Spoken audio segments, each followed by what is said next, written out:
Milí priatelia, slovenský básnik Milan Rúfus napísal mnoho básní. Jednu z nich venoval aj Slovensku.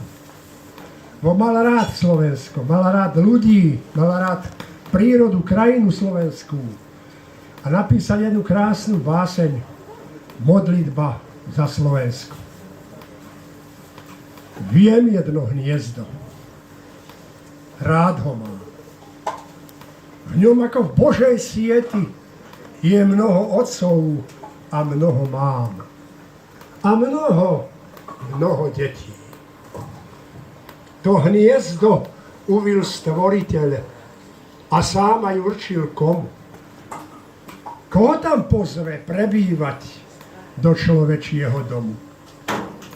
Kto si bude smieť odomknúť i zamknúť jeho bránu, kto pluhom krájať zem ako chlieb, Bohom darovaný. Viem jedno hniezdo, rád ho mám. Hreje ma dňom i nocou, vyslané mäkkou vravou mám a mozolami ocov. Môj dobrý Bože, zhliadni na ne. Stráž nám ho neustále. Ach, aspoň ty ho veľký stráž, keď si ho stvoril malé. Milí priatelia,